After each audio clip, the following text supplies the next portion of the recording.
வணக்கம். ஆகாஷ்வாணி புதுச்சேரி. மாநிலச் செய்திகள் வாசிப்பவர் ரோஷ்னா காசிம்.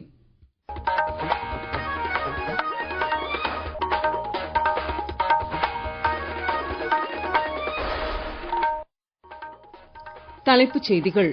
சுயசார்பு இந்தியா இயக்கத்தின் கீழ் பாதுகாப்புத்துறை வெற்றி அடைந்துள்ளதாக பிரதமர் திரு நரேந்திர மோடி இன்று தனது 135வது மனதின் குரல் நிகழ்ச்சியில் பெருமிதம் தெரிவித்தார். இந்தியா சீஷெல்ஸ் நாடுகளுக்கு இடையேயான இருதரப்பு ஒத்துழைப்பு பேச்சுவார்த்தைகள் அந்நாட்டின் தலைநகர் விக்டோரியாவில் நடைபெற்றது.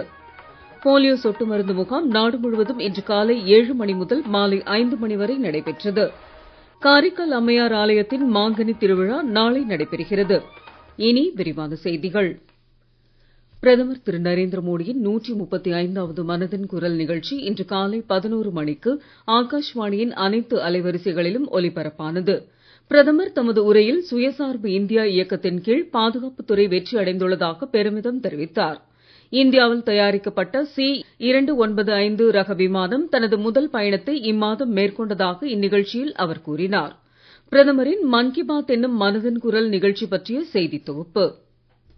பிரதமர் திரு நரேந்திர மோடி இன்று 135வது மனதின் குரல் நிகழ்ச்சியில் நாட்டு மக்களுடன் உரையாற்றுகையில் இந்தியாவில் தற்போது 40 C-295 ரக விமானங்கள் தயாரிக்கப்பட்டு வருவதாக கூறினார். இது குறு சிறு நடுத்தர தொழில் நிறுவனங்கள் மற்றும் விண்வெளித்துறைக்கு புதிய உத்வேகத்தை அளிப்பதோடு வேலை வாய்ப்புகளையும் உருவாக்கியுள்ளதாக தெரிவித்தார். கொல்கத்தாவில் அண்மையில் உள்நாட்டிலேயே தயாரிக்கப்பட்ட INS Dunagiri, INS Sanshodhak, INS Agrey ஆகிய 3 போர்க்கப்பல்கள் இந்திய கடற்படையில் இணைக்கப்பட்டதை சுட்டிக்காட்டிய பிரதமர், கடல் முதல் வானம் வரை நாடு பாதுகாப்பாகவும் தன்னிறைவு பெற்றதாகவும் திகழ்கிறது என்று குறிப்பிட்டார். சர்வதேச யோகா தினத்தையொட்டி கடந்த 21ஆம் தேதி உலகம் முழுவதும் 2500க்கும் மேற்பட்ட இடங்களில் நடைபெற்ற பல்வேறு யோகா நிகழ்ச்சிகள் இந்தியாவின் முயற்சிகளுக்கு கிடைத்த வெற்றி என்றார்.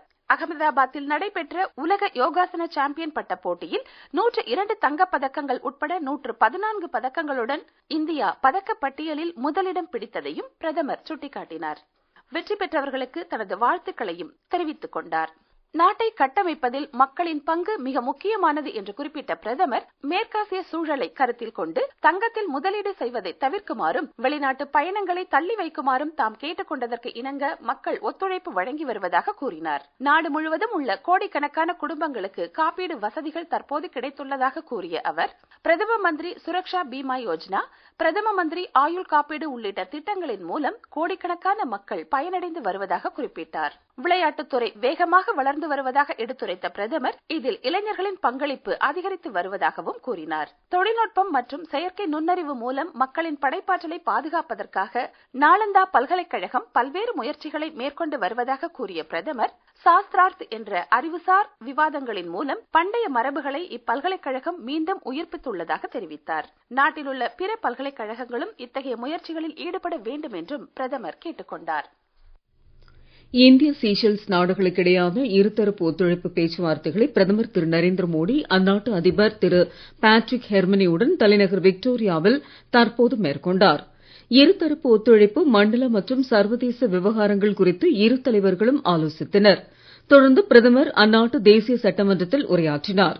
அங்குள்ள இந்திய வம்சாவளியினரையும் சந்தித்து கலந்துரையாடினார். பின்னர் ரோஜ் கைமானில் நடைபெறும் சீஷெல்ஸ் தேசிய தின கொண்டாட்டங்களில் பங்கேற்கிறார். நீங்கள் கேட்டுக்கொண்டிருப்பது மாநிலச் செய்திகள். ஆகாஷ்வாணி செய்திகளை நேயர்கள் உடனுக்குடன் தெரிந்து கொள்ள எமது புதுச்சேரி மண்டல செய்திப் பிரிவின் சமூக ஊடகங்களான @airnews_புதுவை என்ற எக்ஸ் பக்கத்தையும், all India radio news Puducherry என்ற பேஸ்புக் பக்கத்தையும், @RNU புதுச்சேரி என்ற யூடியூப் சேனலையும் அணுகலாம்.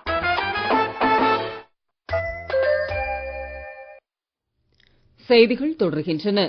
நாட்டின் வளர்ச்சிப் பாதையில் வனவிலங்கு பாதுகாப்பு கொள்கைகள் முக்கிய பங்கு வகிப்பதாக மத்திய சுற்றுச்சூழல் மற்றும் வனத்துறை அமைச்சர் திரு பூபேந்தர் யாதவ் தெரிவித்துள்ளார். ராஜஸ்தான் மாநிலம் சரிஸ்கா புலிகள் காப்பகத்தில் மீண்டும் புலிகள் அறிமுகப்படுத்தப்பட்டு 18 ஆண்டுகள் நிறைவடைவதை ஒட்டி அவர் வெளியிட்டுள்ள செய்தியில், உலகின் மொத்த காட்டுப்புலிகள் எண்ணிக்கையில் 75% இந்தியாவில் உள்ளதாக சுட்டிக்காட்டினார். போலியோ சொட்டு மருந்து முகாம் நாடு முழுவதும் இன்று காலை 7 மணி முதல் மாலை 5 மணி வரை நடைபெற்றது. அனைத்து ஆரம்ப சுகாதார நிலையங்கள், அரசு மருத்துவமனைகள், அங்கன்வாடி மையங்கள், பள்ளிகள், ரயில் மற்றும் பேருந்து நிலையங்கள் உள்ளிட்ட மக்கள் அதிகம் கூடும் இடங்களில் இந்த முகாம் நடைபெற்றது. இது குறித்த மேலும் சில தகவல்கள். போலியோ சொட்டு மருந்து முகாம் நாடு முழுவதும் நடைபெற்றது. குழந்தைகளை பாதிக்கக்கூடிய போலியோ நோயிலிருந்து பாதுகாக்க இந்திய அரசு வருடா வருடம் தீவிர போலியோ சொட்டு மருந்து முகாமை நடத்துகிறது.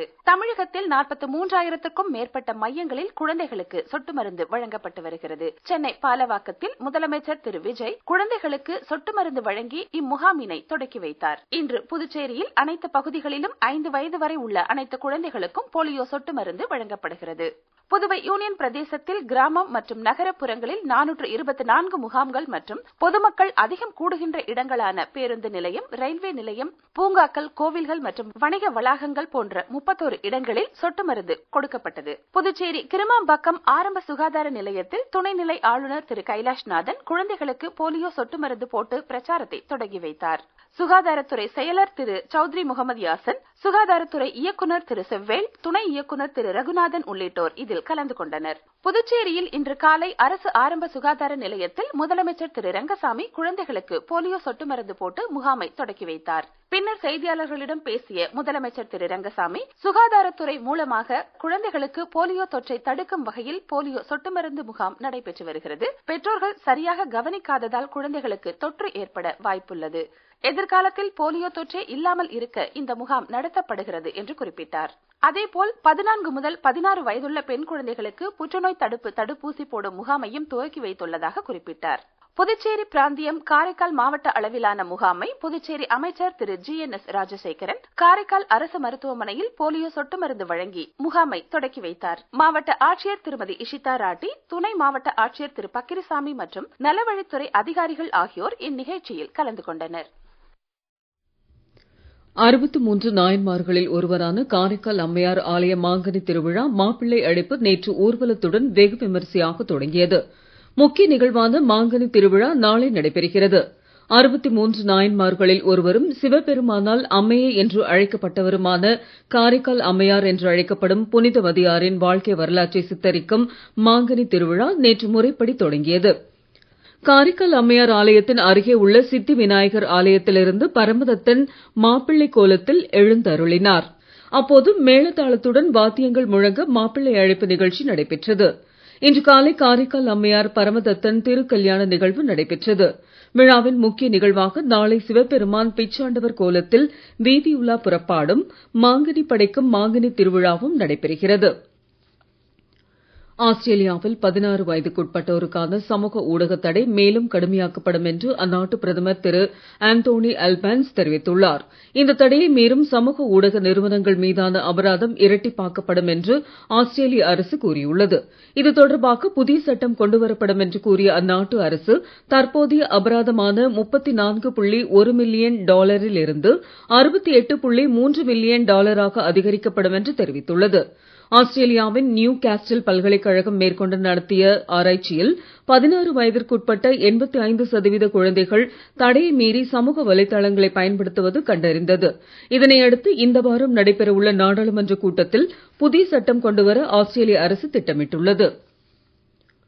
அயர்லாந்து பெல்பாஸ்டில் நடைபெறும் இந்தியா அயர்லாந்து இடையேயான 2வது மற்றும் இறுதி T20 கிரிக்கெட் போட்டி இன்று மாலை 6 மணிக்கு தொடங்கியது.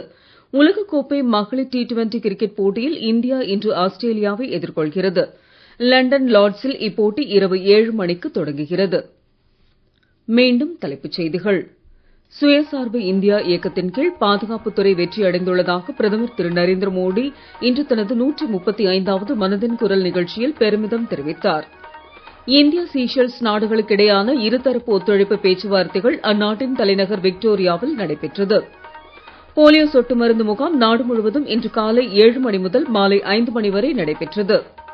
காரைக்கால் அம்மையார் ஆலயத்தின் மாங்கனி திருவிழா நாளை நடைபெறுகிறது. இத்துடன் இந்த செய்தி அறிக்கை நிறைவு பெறுகிறது. வணக்கம்.